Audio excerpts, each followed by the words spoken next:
자, 우리 믿음으로 함께 고백하고 하나님께서 주신 말씀의 은혜 서로 나누겠습니다. 믿음으로 고백할 때 주는 그리스도시요 살아계신 하나님의 아들이심을 우리 고백합니다. 주는 그리스도시요 살아계신 하나님의 아들이십니다. 아멘. 자, 오늘 함께 나누실 하나님의 말씀은 갈라디아서 3장 7절부터 14절까지의 말씀입니다. 갈라디아서 3장 7절부터 14절까지의 말씀. 하나님의 말씀을 제가 읽겠습니다. 그런즉 믿음으로 말미암은 자들은 아브라함의 자손인 줄 알지어다.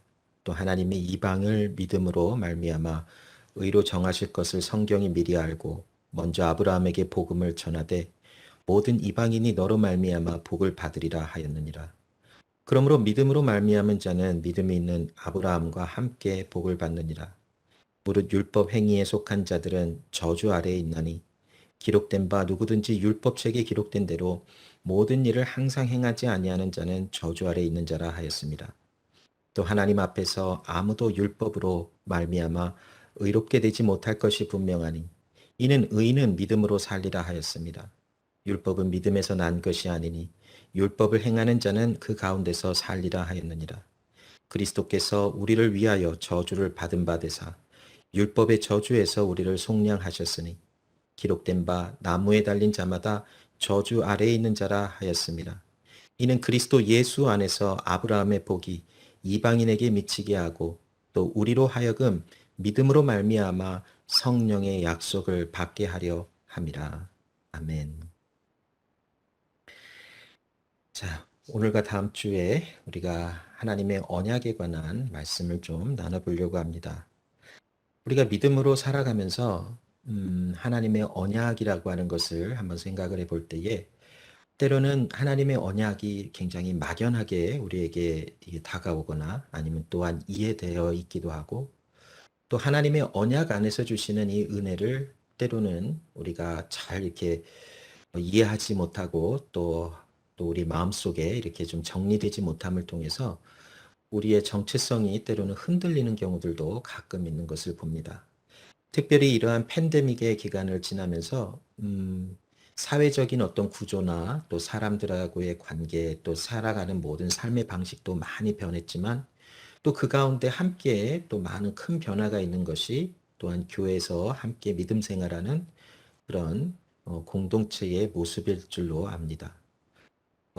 많이 모이기를 힘쓰기를 원하지만 때로는 모이지 못하는 경우들도 있고 또 여러 가지 어려운 상황 속에서 또 마음이 하나님으로부터 멀어져 가는 경우들도 느껴볼 수 있고 또 팬데믹이라고 하는 어려운 이런 시간들을 보내면서 사람들에게 공통적으로 나타나는 것은 무엇이냐면 무엇인가를 막연하게 막 준비를 하는 것이 스스로가 무엇인가를 이루어 가면서 자신을 보호하고 또 다른 어려움이 있을 때에 자신들이 조금 더 이렇게 보호받기 위해서 여러 가지를 준비하는 약간 그런 모습들이 굉장히 자연스럽게 누구나 할 것 없이 이런 어려움을 지나는 사람들에게 나타나는 그런 심리적인 변화들을 좀 찾아볼 수 있을 것 같아요.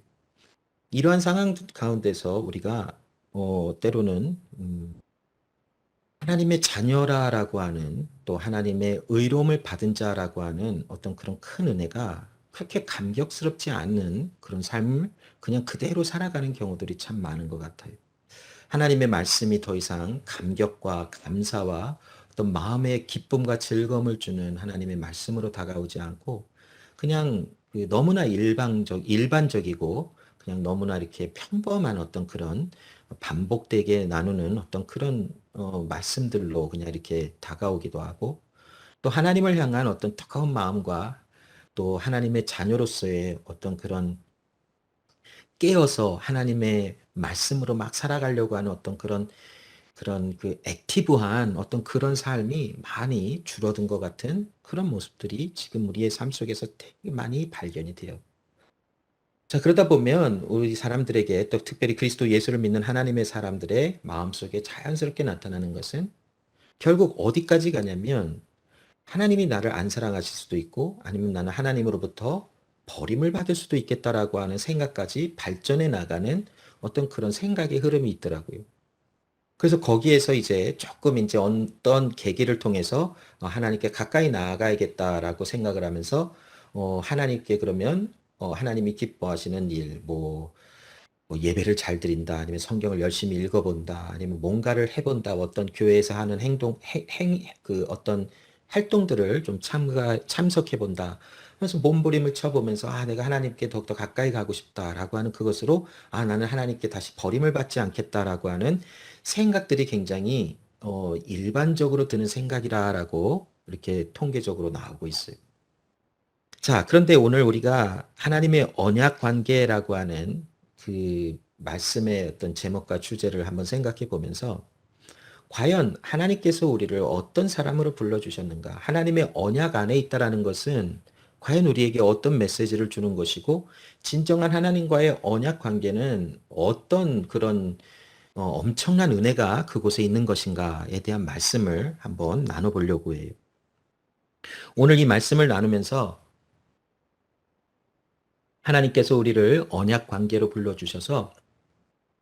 불러주실 때에 어떻게 하나님이 우리를 언약 관계로 불러주셨는지 그것에 대한 비밀을 알게 된다면 진짜 그 말씀이 우리 마음속에 이렇게 울려 퍼지게 되고 그 말씀이 내 안에서 정말 살아 움직이는 말씀이 된다면 우리는 아마도 이 말씀으로 인하여 하나님 앞에 내가 어떤 존재로 서 있는지가 항상 잊어버리지 아니하고 항상 남아 있을 것 같아요. 그래서 오늘 그 말씀의 은혜를 좀 한번 나눠보려고 해요. 자, 사도 바울이 갈라디아서를 기록한 오늘 특별히 3장의 말씀을 통해서 우리에게 언약 관계가 무엇인지를 굉장히 확실하게 우리에게 증거를 하고 있어요.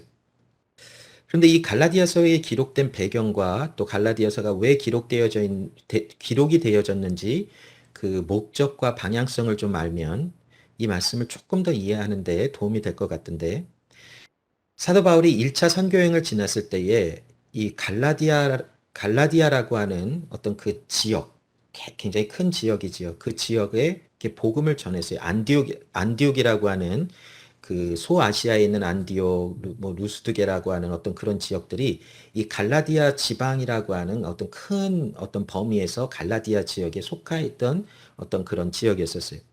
그래서 사도 바울이 1차 선교행을 나갈 때 이 갈라디아의 남부 지역이었던 안디옥이나 또 그런 다른 이외의 도시들을 돌아다니면서 복음의 은혜를 전했어요. 자, 그 복음의 은혜를 전할 때에 그 중심에 어떤 메시지가 전해졌는가? 그것은 바로 십자가에 못 박이신 그리스도 예수에 대한 말씀, 복음의 말씀을 전했어요. 특별히 오늘 갈라디아서 1장에도 기록이 된 것처럼 그리스도께서 하나님 곧 우리 아버지의 뜻을 따라 이 악한 세대에서 우리를 건지시려고 우리 죄를 대속하기 위하여 자기 몸을 주셨다라고 하는 대속의 제물로 십자가 위에서 죽으시고 그 죽음 가운데서 살아나셔서 우리에게 생명을 주신 그 하나님의 아들에 대한 복음의 메시지를 이 선교 여행을 가면서 많은 지역에 복음의 은혜를 전했어요.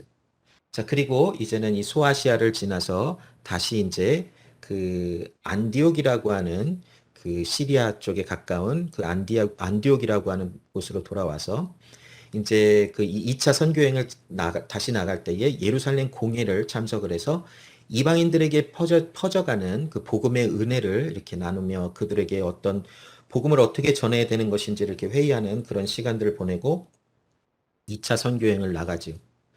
2차 선교행을 갈 때에도 이 갈라디아 지역을 다시 한번 방문을 하면서 그들의 믿음을 더욱더 견고해주고 또 2차 선교여행은 소아시아에서 머물렀던 것이 아니라 유럽으로 지나가서 빌립보나 데살로니가나 또 고린도 지역에 하나님의 복음을 전하고 다시 에베소로 와서 에베소를 통해서 다시 또 안디옥으로 돌아가는 2차 선교여행을 마치죠. 이 갈라디아서가 기록된 연도가 정확하게 어떤 그 하나로 이렇게 모아지고 있지는 않은 것 같아요. 45년에서 뭐 48년경이다, 또 55년에서 58년경이다라고 하는 어떤 그런 두 가지의 좀 대표적인 시간적인 어떤 그런 정보들이 있는데 정확하게는 모르겠어요. 그런데 이 1차 선교여행을 분명히 갔다 오고 1차 선교여행에서부터 아마 3차 선교여행의 어떤 그런 그 시간들 가운데 이 갈라디아 지역의 거짓 교사들이 즉, 뭐, 거짓 교사라는 것이 어떤 특별한 타이틀이라기보다는 어떤 누군가가 갈라디아 지역에 와서 복음이 아닌 다른 말씀을 전해준 거예요. 그 말씀이 무엇이냐면 이방인들에게 할례를 베풀어야 하고 또 그들이 절기를 지키고 또 율법을 지켜야만 하나님의 자녀가 되는 것이고 또 그렇게 해야만 하나님의 심판을 면하게 되는 것이다라고 하는 것을 가르쳐 줬어요. 그러자 갈라디아 지역에 있던 많은 이 바울로부터 복음을 받았던 사람들이 이 유대인들이 아닌 이방인들이 할례를 받으려고 하고 또 율법을 따라 나가려고 하는 어떤 그런 곳에 굉장히 이렇게 마음이 빼앗기는 일들이 발생했던 것 같아요. 그래서 갈라디아서 1장 6절 말씀에 보면 이 갈라디아서에 기록되어지는 목적을 기록하고 있는데 그리스도의 은혜로 너희를 부르신 이를 이같이 속히 떠나 다른 복음을 따르는 것을 내가 이상히 여기노라라고 하며 사도 바울은 말씀을 기록하기를 시작한 것이 자, 복음이 아닌 다른 그 이야기를 갈라디아 지역의 성도들에게 전하면서 그들이 주장했던 것은 무엇이냐면 너희가 진정한 자녀가 되기를 원하는가? 또 하나님께로부터 심판을 면하여 또 그 하나님의 은혜 속에 있기를 원하는가? 그렇다면 너희에게 할례를 행하고 율법을 따라 나가는 삶을 살아가라라고 전했어요. 자, 그것에 대한 그러한 가르침이 갈라디아 지역의 많은 성도들에게 또 교회들에게 이게 번져나가면서 많은 사람들이 헷갈려 한 것이. 자, 오늘날에도 우리가 이렇게 생각해 볼 수 있을 것 같아요. 믿음 생활 또 교회의 어떤 그 활동과 교회 모임에 잘 참석을 하고 말씀도 열심히 묵상을 하고 기도 생활도 어떤 그런 규칙적으로 하고 그러면 항상 우리 마음속에는 어떤 그런 뭐 자신감이라고 할까요? 신앙의 어떤 그런 자신감 속에서 나는 하나님을 사랑하는 자요. 하나님은 나를 엄청 사랑하신다. 하나님은 내가 하나님께 기도하면 나의 기도를 응답해 주시는 하나님이시다라고 하는 어떤 그런 생각들이 있지. 그런데 뭔가 좀 하나님께로부터 뭔가 좀 떨어지는 어떤 그런 좀 하나님을 소홀히 하는 것 같고 또 하나님께 또 말씀을 좀 덜 읽는 것 같고 또 하나님께 가까이 나가지 아니하는 것 같은 삶의 어떤 모습들이 있으면 굉장히 마음이 불안해지면서 무엇인가를 하려고 하는 약간 그런 마음들이 자꾸 우리 마음속에 있어요. 자, 그런데 여기서 우리가 사도 바울의 이 말씀을 통해서 우리에게 주시는 이 언약 관계라고 하는 것이 어떤 의미인지를 좀 알아야 될 필요성이 있어요. 사도 바울은 이러한 거짓 가르침이 갈라디아 지역에 퍼져나갈 때에 그들을 향해서 편지를 쓴 거예요. 그 편지의 내용을 들어보면 특별히 3장 7절부터 14절에 우리가 다른 어떤 것으로도 하나님의 자녀가 되는 것이 아니다.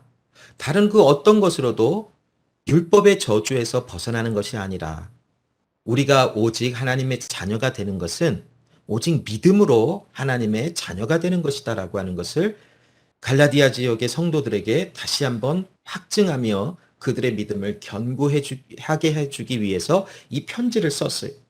그 내용을 좀 들어보면 그런즉 믿음으로 말미암은 자들은 아브라함의 자손인 줄 알라라고 말씀을 전하지. 또한 아브라함의 어떤 그런 그 창세기 15장에 나오는 그 아브라함의 자손이라는 것은 아브라함의 씨로 이렇게 태어나는 후손들을 이야기하지만 하나님의 구원에 관한 약속은 단순히 아브라함의 어떤 그런 혈통적인 자손들만을 하나님의 자녀라고 하신 것이 아니었었어요. 하나님께서 아브라함에게 너를 통하여 열방이 복을 받으리라라고 하는 말씀을 또한 약속을 하시며 어떤 하나님의 계획을 말씀하셨냐면 모든 사람들이 하나님의 부르심을 받게 하시는 사람들이 하나님의 주시는 그 믿음의 은혜 아래서 하나님의 자녀로 아브라함과 같이 복을 받는 자녀가 되게 하시겠다라고 하시는 하나님의 말씀과 약속이 아브라함에게 선포된 것이 그래서 8절 말씀에 보면 하나님이 이방을 믿음으로 말미암아 의로 정하실 것을 성경이 미리 알고 먼저 아브라함에게 복음을 전하되 모든 이방인이 너로 말미암아 복을 받으리라 하였느니라라고 하시는 말씀을 주었어요. 즉 갈라디아 지역에 있는 유대인들이 아닌 이방인들 또 우리들 모두가 하나님이 주시는 믿음 안에서 하나님의 자녀로 부름을 받는 것이지 어떤 다른 것으로 율법의 어떤 행위를 하는 것으로 인하여 하나님의 자녀가 되어가는 것이 아니라는 것이 9절에 보니까 그러므로 믿음으로 말미암은 자는 믿음이 있는 아브라함과 함께 복을 받느니라라고 그러고 있어요. 자, 복을 받는다라고 하는 것은 창세기 12장 1절부터 3절 말씀을 통해서 하나님께서 아브라함에게 복의 근원이 되겠다 하시는 말씀을 하시고 12장 3절에 보면 모든 열방이 너로 인하여 복을 받으리라 하시는 말씀을 주시죠. 이 복이라고 하는 것은 어떤 물질적인 어떤 풍요로운 것을 이야기하시는 것이 아닌 것을 우리는 잘 알아요. 이 이야기는 복이라고 하는 것은 하나님께서 창세기 15장 6절에 말씀한 것처럼 의로 여기시다, 의로 세우시다라고 하는 말씀과 반드시 연결을 지어야 돼요. 15장 6절에 보면 아브라함이 여호와를 믿으니 여호와께서 이를 그의 의로 여기시다. 즉 하나님께서 우리에게 복을 주시다. 아브라함에게 복을 주신다. 또 열방이 아브라함을 통하여 복을 받으리라라고 하시는 것은 결국 우리를 하나님의 은혜 아래서 하나님의 자녀가 되는 의로운 자들로 우리를 삼으신다라고 하시는 하나님의 약속의 말씀인 것이. 지금 사도 바울은 갈라디아에 있는 성도들에게 다시 한번 권면하며 하나님의 말씀을 전할 때에 그 세상 그 어떤 것으로도가 아닌 하나님의 약속 안에서 우리가 하나님의 자녀가 된 것이다. 그것을 믿을 수 있도록 하나님께서 우리에게 새 생명을 주셔서 새 생명 안에서 하나님을 믿는 믿음으로 나아가는 하나님의 자녀가 되게 한 것이다 라고 하는 것을 다시 한번 그들에게 확증을 시켜주고 그들의 믿음을 견고해 주기 위해서 도와주고 있어요. 자, 그러면 우리가 여기에서 하나님의 언약의 이 내용을 좀 들어볼 것인데, 구약의 성경을 좀 살펴보면 하나님의 언약이라고 하는 것에는 조건이 있다라는 것이 신명기 29장 9절 말씀에 보면 그런즉 너희는 이 언약의 말씀을 지켜 행하라. 그리하면 너희가 하는 모든 일이 형통하리라. 즉 복을 받으리라. 즉 복을 받는다라는 것은 아까 조금 전에 나눈 것처럼 하나님이 우리를 의로운 자, 즉 자녀 되게 하신다라고 하는 것과 연관을 지을 수 있지. 레위기 18장 5절 말씀에 보면 너희는 내 규례와 법도를 지키라. 사람이 이를 행하면 그로 말미암아 살리라. 나는 여호와니라. 자, 그럼 우리가 반대로 한번 생각해 볼까요? 레위기 18장 5절 말씀을 우리가 생각하며 반대로 한번 생각을 해보면 하나님의 규례와 법도를 지키지 아니하면 우리는 죽는다라고 하는 결론을 낼 수가 있어요. 또 신명기 29장 9절 말씀을 반대로 한번 생각해 보면 언약의 말씀을 지켜 행하지 아니하면 우리는 형통하지 아니하리라라고 하는 결론을 한번 내볼 수 있어요. 자, 그러므로 하나님의 언약에는 무엇인가 조건이 있는 듯한 말씀이 이렇게 구약 성경에 기록이 되어져 있어요. 그런데 오늘 바울은 본문의 말씀을 통하여 율법을 지킴으로써 우리가 거룩해지는 것도 아니고 율법을 지킴으로써 우리가 형통해지는 것이 아니라라고 하는 말씀을 선포하고 있어요. 분명히 신명기나 레위기 말씀에는 율법을 지켜 행하라. 내 규례를 지키라. 그리하면 너희가 살리라. 너희가 형통하리라. 반대로 너희가 그렇지 아니하면 저주를 받고 죽으리라라고 하는 말씀을 주심에도 사도 바울은 갈라디아서 3장 10절로 12절에 우리가 율법의 행위에 속한 자들이 아니니 그 율법으로 우리가 사는 것이 아니라 율법은 우리를 살려낼 수 있는 것이 아니다 라고 하는 결론을 내요. 자, 이 말씀은 어쩌면 우리가 생각할 때에 구약의 하나님께서 율법을 지키라라고 하는 말씀과 굉장히 이렇게 모순되어지는 말씀이다라고 이렇게 쉽게 생각을 해볼 수 있어요. 자, 그러면 여기서 한번 우리가 생각해 볼까요? 하나님의 복은 조건적인 것인가요? 아니면 조건이 없는 것일까요? 하나님은 무조건적으로 우리를 사랑하신다고 하는데 그곳에 하나님의 조건이 있는 것인가? 라고 하는 것을 생각해 볼까요? 다시 말하면 하나님의 언약에는 조건인가 아니면 조건적이지가 않는가? 라고 하는 것을 한번 우리의 삶 속에 질문을 던져봤으면 좋겠어요. 과연 어떤 것일까요? 자, 하나님의 복, 하나님이 우리를 의롭게 만드시는 것은 조건적일 수도 있고 조건적이 아닌 걸 수도 있다라고 하는 생각 속에서 또 어떤 사람들은 조건적이다 아니면 unconditional하다라고 결론을 내서 한쪽으로만 치우치는 사람들도 있어요. 그러다 보면 만약에 하나님이 우리를 unconditional하게 우리를 복을 주신다라고 생각을 한다면 오늘날 우리가 살아가면서 그냥 어차피 하나님은 우리에게 복을 주실 것이니까 그냥 마음껏 살아가자라고 하는 생각으로 살아가는 삶의 어떤 방향을 따라갈 것이.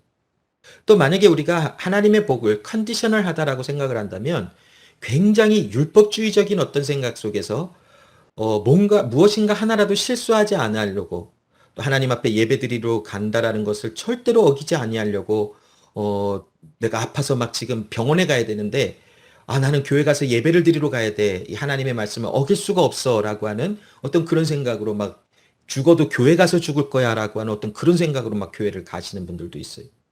그리고 주일에는 절대로 뭐 사 먹어서도 안 돼. 돈을 써서도 안 돼 하면서 절대로 돈을 안 쓰는 거예요. 그래서 옛날 한국의 어떤 그 어르신들을 보면 주일날 이렇게 예배 드리러 갈 때 버스도 안 타고 가세요. 돈을 써야 되니까. 그래서 막 몇 시간이고 걸어가시는 분들도 있어요. 막 비가 오나 눈이 오나 막 그냥 덥거나 춥거나 그냥 몇 시간 되는 거리를 이 차를 사용하지 않고 걸어서 가요. 그게 하나님께 영광을 돌린다라고 생각을 해서 철저하게 하나님의 어떤 조건적인 나는 율법을 다 지켜야 된다라고 하는 생각으로 살아가시는 분들도 있어요. 자, 그러면 언약이라고 하는 것은 과연 무엇인가라는 거예요. 컨디셔널한 것인가, 언컨디셔널한 것인가? 한 이것에 대한 질문이 우리에게 어떻게 답변이 되는가를 좀 살펴봐야 되겠지요. 자, 창세기 15장에 보면 하나님께서 아브라함에게 찾아가셔서 그의 환상 속에서 그에게 복을 주신다. 나는 너의 영원한 방패며 나는 너에게 복을 주는 하나님이라라고 말을 했어요. 그러자 아브라함이 하나님께 하나님 나는 자손이 없습니다. 나에게 있는 그 몸종이 있으니 그가 바로 내 자손입니까? 라고 하나님께 질문을 해요. 그러나 하나님께서 모세에게 너의 몸에서 난 자, 너의 씨로 태어난 그 자가 바로 너의 후손이요. 그를 통해서 많은 후손들이 생길 것이며 그를 통해서 하나님의 복이 임하리라 라고 하는 말씀을 주셨어요. 그리고 내가 너에게 이 땅을 소유하게 하리라 라고 말씀을 주시자 아브라함이 내가 무엇으로 하나님께서 이 말씀을 주신 것을 내게 이루어진다라는 것을 알 수 있습니까? 그러자 하나님께서 아브라함에게 3년 된 암소와 암염소와 순양과 또 산비둘기 집 비둘기를 가지고 오라라고 말씀을 했어요. 그리고는 그것을 둘로 잘라서 양쪽에 이렇게 두어라라고 말씀을 하셨어요. 자, 우리에게는 이것이 이렇게 생소하게 느껴질 수도 있어요. 하나님께서 왜 그렇게 하나님 뭐 임재가 임하려고 하나님 앞에 제단을 쌓는 것인가, 하나님을 예배하는 행위인가라고 생각을 할 수 있지만, 아브라함에게는 이것이 굉장히 자연스러운 어떤 그 삶에 나타나는 어떤 생활 방식으로 나타났어요. 자, 무엇이냐면, 아브라함 시대에 무엇인가를 언약을 맺는 그런 때에 반드시 그들이 행했던 것은 무엇이냐면 동물을 가져와서 그것을 반으로 잘라서 양쪽에 두고 그 사이를 지나가면서 이 약속을 지키지 아니한다면 이 동물과 같이 잘라져서 나도 이같이 되리라 이러한 저주가 나에게 임할 것이다라고 하는 어떤 사인이에요. 우리가 오늘날 우리가 어떤 그런 컨트랙을 맺을 때는 문서에다가 사인을 해서 또 때로는 그것을 뭐 공증을 맡고 하는 어떤 그런 일들을 하지. 아브라함 시대에는 그 어떤 언약을 맺었을 때에 그들이 했던 것은 무엇이냐면 동물을 이렇게 잘라서 양쪽에 두고 그 사이를 왔다 갔다 하면서 만약에 이 언약을 어길 시에는 내가 이 동물과 같이 저주를 받는 이런 죽음을 맞이하리라 라고 하는 것을 약속을 하는 것이 그런데 아브라함 시대에 몇 가지 이제 이런 그 언약을 맺는 그런 이렇게 모습들이 이렇게 이 자료로 남아 있는데 어떤 지역에서는 왕이 그 신하들과 언약을 맺을 때에 신하가 그 동물을 가져와서 반으로 자르고 그 사이를 지나가면서 신하가 어겼을 때에 그 약속을 어겼을 때 저주를 받는다라고 하는 어떤 지역적인 어떤 그런 모습이 있고 또 어떤 지역에서는 높고 낮음을 상관없이 약속을 하는 언약을 맺는 그 모든 두 양쪽이 이 잘라진 고기 사이를 지나다니면서 누구든지 어기면 잘라진 동물과 같이 저주를 받는다라고 했던 어떤 지역적인 어떤 특징들이 좀 있는 것 같아요. 어찌되었건 이 동물을 잘라서 그것을 그 부분들을 양쪽에 이렇게 하나씩 두고 그 사이를 지나가는 것으로 말미암아 약속이 이루어지고 이 성취됐다 또 이렇게 확증됐다라고 하는 것을 이게 나타내는 것이 자 아브라함이 하나님께서 명하신 대로 동물을 가져다가 그것을 잘라서 양쪽으로 두었어요. 그리고서는 이제는 좀 시간이 지났을 때 어둠이 왔을 때에 하늘로부터 하나님의 불이 임하여 그 갈라진 고기 사이를 지나갔어요. 자, 구약 성경에 불이라고 하는 불이 임하는 것은 하나님의 임재를 임할 때 사용하는 어떤 그런 표현이기도 했어요. 즉 하나님께서 그 고기 잘라진 고기 사이를 지나가신 거예요. 그리고는 하나님께서 내가 이 땅을 너에게 주리라라고 말씀하셨어요. 그런데 여기서 한 가지 우리가 좀 생각해 보는 것은 아브라함은 그 잘라진 고기 사이를 지나가지 않았어요. 하나님께서 그 잘라진 고기 사이를 지나가시고 아브라함에게 언약을 맺으실 때에 이러한 언약을 주신 것이 내가 만일 이 언약을 어길 시에는 나는 이처럼 잘라질 것이다라고 하는 언약을 주신 것과 또 함께 어떤 언약의 메시지를 주신 것이냐면 아브라함 너가 이 언약을 어길 시에도 내가 이 언약의 저주를 받을 것이다라고 하는 메시지를 아브라함에게 주신 것이 자, 언약이라고 하는 것은 두 어떤 그런 사람이 어떤 약속을 하고 또 어떤 그것을 합의할 때에 이렇게 맺는 것이다라고 우리가 정의를 해볼 수 있어요. 그런데 성경이 말하고 있는 이 언약은 오늘날 우리가 알고 있는 어떤 이런 계약과도 비슷한 컨셉을 갖고 있지만 이 성경이 말하고 있는 언약은 관계성 속에서 사랑과 신뢰라고 하는 관계성 속에서 맺어지는 언약이라고 말하고 있어요. 하나님의 언약을 우리가 세 가지로 좀 구분을 해보면 구속의 언약, 행위의 언약, 은혜에 대한 언약이라고 할 수 있어요. 구속에 관한 언약은 삼위일체 하나님께서 맺으신 언약이에요. 삼위일체 하나님께서 하나님의 사람들을 구속하여 하나님의 백성을 만들 것이다라고 하시는 약속을 하셨어요. 행위에 대한 언약은 하나님께서 아담과 맺으신 언약인데 행위의 언약은 아담의 언약이라고도 할 수 있는데 이것은 하나님께서 아담에게 말씀을 지키라 그래야 하면 너가 영원히 살리라. 그러나 말씀을 지키지 아니한다면 죽으리라. 정령 죽으리라라고 하시는 행위에 대한 언약을 맺으셨어요. 또한 은혜에 대한 언약은 이제 하나님께서 아담이 하나님 앞에 범죄하여 선악을 알게 한 나무의 열매를 먹고 하나님께서 그 타락한 사람들을 은혜로 구원해내시고 그들을 복을 주시려고 하나님의 자녀로 삼으시려고 하는 약속하심 그것을 은혜의 언약으로 주셨어요. 그 은혜의 언약은 하나님의 구속의 그 구원의 이야기 속에서 노아의 약속, 또한 아브라함에게 약속, 또 모세에게 주신 약속, 다윗에게 주신 약속, 새 언약이라고 하는 이것으로 또 세분화될 수 있어요. 그런데 이 은혜의 언약은 우리에게 어떤 말씀을 주냐면 조건적이라는 것이 하나님의 모든 말씀을 지켜야 된다라는 거예요. 그러나 또한 조건적이지가 않는 것이 은혜로 이것을 우리에게 준다라는 것이 무슨 말인가 하면 하나님의 언약에는 컨디션이 있어요. 그 컨디션은 무엇이냐면 하나님의 자녀가 된다라는 것은 죄가 없고 온전하며 모든 행위에서 하나님의 모든 말씀을 이루어진 것. 이것이 바로 컨디션이에요.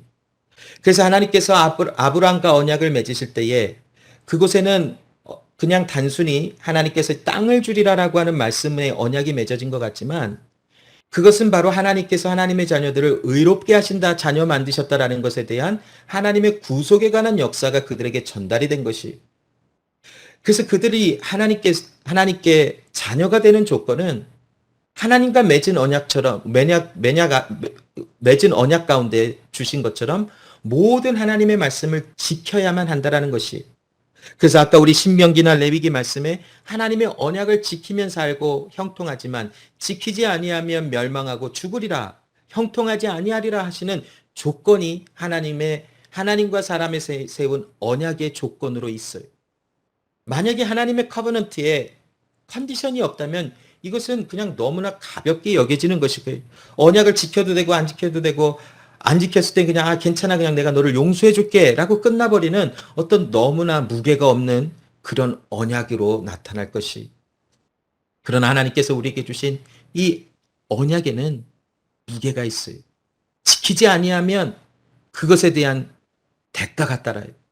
그 언약을 지키지 아니하면 따라오는 대가는 죽음과 형통하지 않음이라고 하는 그 대가가 반드시 따라오는 것이. 자, 그런데 하나님께서 아까 아브라함에게 그 동물들을 가져다가 잘라서 그 양쪽에 두라 하셨을 때에 그 잘라진 고기 사이를 지나가신 분은 하나님이셨어요. 아브라함에게 너가 약속을 지키지 아니할 때도 내가 이와 같이 동물과 같이 저주를 받을 것이다라고 하시는 말씀처럼 하나님께서 사람이 그 하나님과의 언약을 파기했을 때, 행위의 언약을 파기했을 때에 그 동물과 같이 찢겨져서 죽어야 하는 그 자리에 하나님이 스스로 들어가신 것이. 그래서 하나님께서 그 모든 행위에 대한 율법에 대한 조건을 이루시고 성취하셨어요. 그래서 우리를 언컨디셔널하게 아무런 어떤 가능성과 어떤 조건을 보지 아니하고 우리를 복을 주시고 우리를 사랑하시는 하나님의 언약, 하나님의 복이 우리에게 임하게 되었음을 말씀하고 계시는 것이 13절 14절에 그리스도께서 우리를 위하여 저주를 받은 바 되사 율법의 저주에서 우리를 속량하셨으니 기록된 바 나무에 달린 자마다 저주 아래 있는 자라. 여러분, 언약을 어기면 언약의 저주를 받을 수밖에 없는 것이 사람은 행위에 대한 언약을 파기해 버렸어요. 아담이 이 세상의 모든 인류를 대표하는 자로서 에덴 동산에서 하나님께 범죄가 드러나 버렸어요. 하나님과의 언약의 관계가 깨어져 버렸어요. 그러나 하나님께서 사람과 세우신 언약 안에서 우리에게 보여주신 아브라함을 통해서 그것을 확증시켜 주신 언약의 내용처럼 사람이 언약을 파기함으로 언약에 파기한 저주를 받는 그 자리에 하나님께서 직접 저주의 언약 파기의 저주를 직접 받으시고 나무에 달리셨다라는 것이. 그래서 14절에 이는 그리스도 예수 안에서 아브라함의 복이 이방인에게 미치게 하고 또 우리로 하여금 믿음으로 말미암아 성령의 약속을 받게 하려 함이라. 그러므로 여러분, 하나님은 하나님의 자녀들을 사랑하시는데 어떤 조건이라도 어떤 상황이라도 어떤 모습에 있더라도 때로는 심지어 범죄하는 상황에 있더라도 또 연약하여 넘어지는 상황에 있더라도 너무나 못난 상황에 있더라도 하나님은 우리를 언컨디셔널하게 우리를 자녀로 불러내신 것이. 그런데 이 언약은 너무나 가볍게 컨디션이 없이 우리를 불러주신 것이 아니라 그 언약에 이루기 위하여 모든 하나님의 말씀을 따라야 한다라고 하는 조건이 있는데 그것을 하나님께서 그의 아들 예수 그리스도를 통하여 우리를 대신하여 완성하시고 성취하신 것이. 그래서 14절에 그리스도 예수 안에서 아브라함의 복이 우리에게 미치게 하였다라는 것은 그리스도 예수 안에 행위에 대한 모든 언약이 성취가 되어져서 하나님이 우리에게 주신 그 은혜의 언약이 우리에게 확실한 증거로 있을 수밖에 없이 하신 하나님의 행하심이 우리 가운데 전하여졌다라는 것을 이야기를 하고 있는 것이. 갈라디아서 2장 20절에 내가 그리스도와 함께 십자가에 못 박혔나니 그런즉 이제는 내가 사는 것이 아니요 오직 내 안에 그리스도께서 사시는 것이라. 이제 내가 육체 가운데서 사는 것은 나를 사랑하사 나를 위하여 자기 자신을 버리신 하나님의 아들을 믿는 믿음 안에서 사는 것이라 라고 말씀하고 계세요. 여러분, 우리가 하나님과의 약속을 생각하면서 한번 이 말씀을 우리 마음속에 붙잡는 또 하나님께서 주신 말씀으로 또 그 말씀을 정말 액티브하게 묵상하는 우리 삶이 되었으면 좋겠어요. 하나님의 언약은 조건적이며 또 조건이 없는 그런 사랑이라는 것을 우리에게 말씀해 주고 계세요. 하나님의 언약을 이루시기 위하여 하나님의 율법을 통하여 우리에게 요구하시는 모든 행위에 대한 언약이 그리스도 예수께서 성취하셨어요. 그 언약을 파기한 자들에게 임하여야 할 저주가 예수 그리스도에게 전부 쏟아지게 하시고 나 대신에 예수 그리스도께서 십자가 위에서 잘라져 저주를 받으신 것이. 그러므로 그 저주를 받으심을 통해서 죽으심 가운데 살아나심을 통해서 우리도 모든 율법의 저주, 범죄한 자는 죽어야 한다라고 하는 율법의 저주에서 우리를 살려내셔서 이제 조건 없는 사랑으로 우리를 하나님의 사랑 안에서 어떤 상황이 있든지, 어떤 모습에 있든지, 어떤 못남이 우리에게 있든지 하나님은 우리를 영원히 버리지 아니하신다라는 언약을 성취해 버리신 것이. 사도 바울은 그 하나님의 언약을 보았어요. 그 언약이 무슨 의미인지를 보고 이제 그가 고백한 것은 나는 오직 그 하나님, 그 하나님을 신뢰하는 나의 육체 안에서의 삶을 살아가는 것이 나의 본분이요, 나의 정체성이다라는 것을 고백한 것이. 여러분, 팬데믹을 통과하면서 많은 믿음의 연약함도 생기고 또 마음에 어떠한 불안감과 또 이렇게 살아도 되는 것인가라고 하는 어떤 그런 마음들이 다 있어요. 그러나 그 가운데서 우리에게 흔들리지 말아야 하는 것은 무엇이냐면 하나님이 나를 언약 관계로 부르셔서 아무 조건 없이 나를 하나님의 자녀로 믿게 하시고 우리를 자녀 삼으셔서 나를 의로운 자라라고 말씀하셨다라는 것이, 내가 무엇을 행함으로, 내가 무엇인가를 하나님께 해드림으로 나를 자녀 삼으신 것이 아니라 하나님은 나를 조건 없이 사랑하시고 받아주시며 내가 무너지고 넘어지더라도 그 모든 것에서 나를 사랑하셔서 결국 우리를 온전케 하시는 하나님이신 것을 말씀하고 계세요. 자, 이러한 언약의 은혜를 깨달았을 때 우리의 삶에 나타나는 것은 하나님의 말씀에 대한 순종의 모습이 나타난다는 것이, 이 언약의 관계를 알았을 때에 우리의 삶 속에 그냥 율법을 또한 등한시하고 소홀히 여기는 삶을 살아가지 않아요.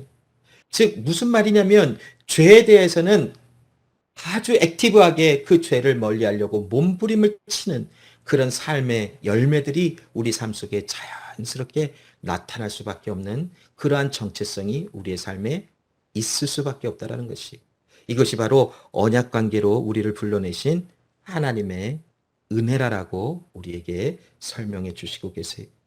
일주일 동안 삶 속에서도 이러한 언약 속에서 하나님께서 우리를 이렇게 붙들어 주시고 계신다라는 것을 기억하시면서 하나님이 주시는 자유 안에서 마음껏 하나님을 사랑하시고 혹시 넘어졌더라도 또 다시 하나님께로 나아갈 수 있고, 하나님 앞에 범죄하였어도 또 하나님께 나아갈 수 있고, 실수하였어도 또 하나님께 나아갈 수 있는 은혜로 우리를 부르셨으니 그 하나님 앞에 마음껏 나가셔서 그 하나님의 주시는 나를 자녀 삼으신 그 엄청난 은혜에 반응하며 살아가는 여러분 모두가 되시기를 바랍니다. 기도하겠습니다.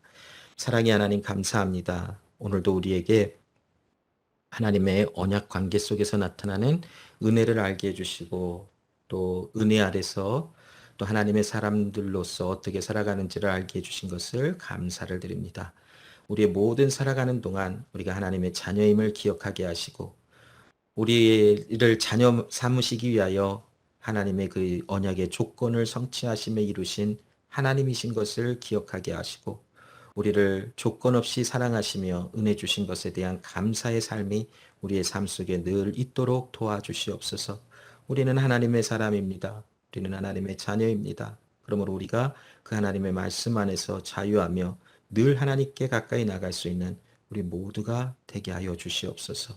주신 은혜 또한 감사함으로 하나님 우리를 구별하여 주님 앞에 드립니다. 시간도 구별하고 물질도 구별하여 하나님께 우리의 전부를 주님 앞에 드립니다. 하나님 주의 손에 들려진 우리의 삶 속에 하나님의 영광과 기쁨이 나타나게 해주시고 하나님의 살아계심이 선포되는 우리의 모든 삶이 될 수 있도록 역사하여 주시옵소서. 사랑의 하나님, 우리 한 사람 한 사람의 삶 속에 주의 역사하심과 하나님의 그 크신 은혜가 언제라도 나타날 수 있도록 역사하여 주시고 특별히 우리 연약하신 부모님들을 하나님 위로하여 주시고 육신의 연약함을 또한 치료하여 주시고 또 하나님의 은혜가 넘치는 우리 부모님들 되게 해주시고 자녀인 우리가 마음을 다하여 부모님들을 사랑하며 또 함께 마음으로 다하는 우리 자녀들의 삶이 될 수 있도록 역사하여 주시옵소서. 감사드리며 살아계신 예수 그리스도 이름으로 기도합니다. 아멘.